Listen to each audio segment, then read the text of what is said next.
Okay, welcome back. Let's dive into the good stuff. This is why you're here. I told you when we started, this video is really meant, and this exercise is really meant for someone that's brand new to machine learning, never touched it before, never used it before. And we already have a good understanding kind of what we're doing, why we're here. We have an understanding of the business problem that we're trying to pull apart.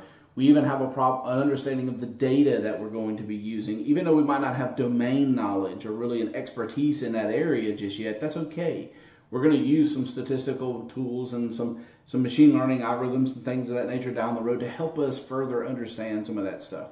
But before we get too deep, let's dive into the concept of machine learning. So there are a lot of different types of machine learning, and a lot of them answer many different questions. We're going to start out with the most basic type, and I use that term very loosely because I don't want you to think that this is easy. I tell my students all the time, always remember to keep telling yourself what you're doing is hard. It is really difficult. The way that it's being presented and by mapping it to a business problem first, I really think is a good way for you to learn what machine learning is. So let's get into the most quote unquote basic machine learning that there is, and it's called supervised learning. Now, the reason it's called supervised learning is because you are going to be working with data that has already been gathered. I already told you in the second exercise, right? We went through that data together, sort of what it actually looked like. We had 7 different variables. We mapped 1 through 6 as inputs, and we said we were going to actually predict, or we're being asked to predict the amount of solar radiation. So that data set is historic. It's already happened. And because we have that data to use for this particular problem, what we're going to use is we're going to use a tool called an algorithm, and we are going to apply that algorithm to that historical data. And the machine learning part comes in, right? When that algorithm learns to map a certain combination of these inputs that have already happened to this output. Remember, this is every single row in this data set happens this way. So all that sounds really complicated, and I've got this really cool picture of an old bike on the screen. So let me tell you how I actually think about supervised machine learning. So what I like to do is go all the way back to my childhood memory. All of you listening to this at some point in time learned to do something for the first time. One of my fondest memories when I was growing up was actually of my father teaching me to ride a bike. And, you know, I've got 3 older brothers. So my dad teaching me to ride a bike versus my 3 older brothers was probably a savior in itself. But my dad really didn't show me how to ride a bike. He really just sort of stuck me on it and let me fail slightly each time until I really figured out kind of what to do.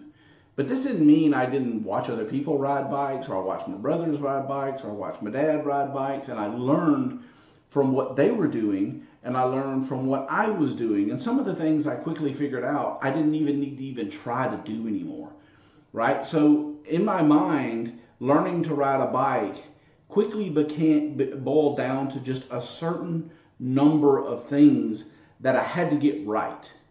And that's what we're doing in machine learning. We're taking those inputs that we've previously have identified, and we're mapping those to a certain outcome. And in the case of riding a bike, it's whether you ride the bike or whether you fall off the bike. And if we look at that, we really break any machine learning, any supervised machine learning problem that's similar into 2 parts. And one of those is a record or an observation. This is the rows in a data set and the results of each trial. So I've got an example here on the screen that I'll show you. If we break down the concept of learning to ride a bike, and we tried and we tried and we tried when we were small, and a lot of things we figured out we just didn't need to do anymore. There was really about 5 or 6 things that were really important to us. We figured this out over time. Maybe we had somebody tell us this up front. Maybe we had somebody show us this up front. But subconsciously, we had to get this specific combination of things right before we actually successfully rode a bike. So I've got the features here, the things that are really important for riding a bike. I've got those highlighted in yellow in separate columns. Were your feet on the pedals as you started to ride a bike? Did you get a good running start to get your momentum? When you got your momentum up and you jumped up on the seat, did you have good balance? Were your eyes shut? Were you scared to death, right? These are humorous things, but they all go into us learning to ride a bike. And every time you successfully recorded, maybe subconsciously, whether you really rode the bike or whether you fell off. This is exactly what a machine learning algorithm is learning from. This concept of a combination of features and a successful or not successful outcome in this case. So if we boil this down to something really at a 50,000 foot view, a machine learning algorithm is looking for the perfect combination of features and the outcome that is related to those perfect combination of features. I need to stress that you need to understand that this happens for every single row in this data set. Remember, this is a supervised learning problem, and we have the benefit of having this data to provide to the algorithm so it can learn these things. So what is being learned? Again, the algorithm is trying to learn the relationships that this combination of features have to a specific outcome. In this case, whether you rode the bike or you didn't ride the bike. In more math-related terms, you've got inputs to a problem and you've got an output to a problem. We've already specified those for our solar radiance problem. The inputs are mapped into a function that relates to an output.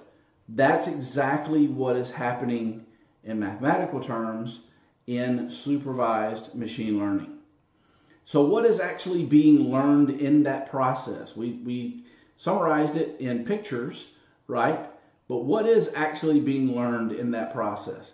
Well, in this case, if we go back up to our business problem, what our algorithm is trying to figure out is at a certain time of day, given a certain air temperature, humidity, dew point, barometric pressure, and wind speed, what is or what was that solar radiation?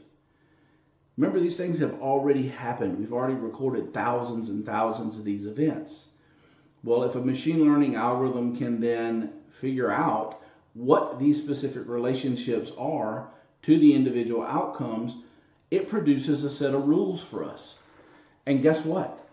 We can take that set of rules and apply it to a new set of data with a similar structure, with the same variables in it, but with an unknown amount of solar radiation, and we should be able to quote unquote predict the amount of solar radiation, because all we're doing is having a machine learning algorithm replicate what's happened in the past. Now, there's a certain amount of error that happens in that. You know, don't believe all the hype that you hear in the movies, right? Or Terminator, or whatever you think. Machine learning is not perfect, and the bulk of our job as ML engineers, or AI engineers, or data scientists, data analysts, whoever's going to be using machine learning, the bulk of our work is actually learning to assess the algorithms, learning to know which particular algorithms to use on what type of data, and more so than anything, learning what we should do to the data to make it applicable to machine learning. There's a lot of data cleaning, there's a lot of data modifications that happen before you even get into sort of the good stuff with building machine learning models. So that's machine learning.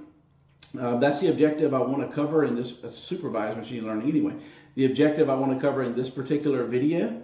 Let's dive into actually doing this.